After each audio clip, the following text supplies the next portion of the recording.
Hi friends, welcome to Yashikar. நம்மளோட favourite ஜோடி மறுபடியும் இணைஞ்சிருக்காங்க. யார் இவங்க, என்ன அப்படிங்கிறத பற்றி பார்க்கலாம் இந்த வீடியோவில். பிக்கை பார்த்த உடனே கண்டுபிடிச்சிருப்பீங்க.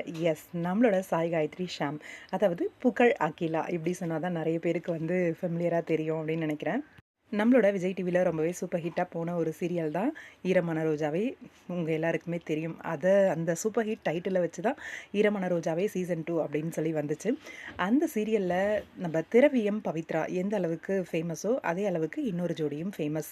அவங்களுக்கும் நிறைய ஃபேன் பேஸ் இருந்தாங்க. புகழ் அகிலா, அதாவது அகிலா நம்ம பவியோட சிஸ்டராக நடிச்சிருப்பாங்க.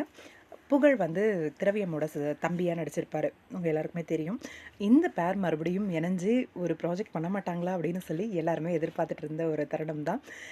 இந்த பேர் மறுபடியும் சேர்ந்துருக்காங்க. என்ன ப்ராஜெக்ட் என்னன்னு தெரியல. எனக்கு தெரிஞ்ச வரைக்கும் நீ நான் காதல் போயிட்டுருக்கு இல்லையா, அதோட லுக்கு மாதிரி தான் இருக்குது. சாய் காயத்ரியோட லுக்கு பார்க்கும்போது அந்த சாரீ, பூ, அந்த ஹேர் ஸ்டைல் எல்லாமே அப்கமிங்கில் சாய் காயத்ரி நீ நான் காதலோட ஷூட்டிங்கில் தான் இருக்காங்கன்னு தோணுது.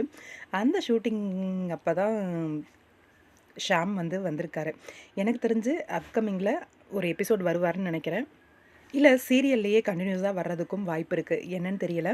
ஆனால் நீ நான் காதலாக இருக்க வாய்ப்பு அதிகமாக இருக்குன்னு தான் எனக்கு தோணுது. இந்த பேர் மறுபடியும் நியூ ப்ராஜெக்ட் பண்ணுறாங்களா அப்படின்னும் தெரியல. இது நியூ ப்ராஜெக்டாக இருக்கிறதுக்கும் வாய்ப்பு இருக்குது. எனக்குமே டவுட்டு தான். நியூ ப்ராஜெக்டா இல்லை நீ நான் காதல் தானா என்ன அப்படின்ட்டு பார்க்கலாம். வெயிட் பண்ணி இந்த ஜோடி எந்த சீரியலில் மறுபடியும் இணைஞ்சிருக்காங்க அப்படின்ட்டு உங்களோட கருத்து என்னன்னு சொல்லுங்கள்.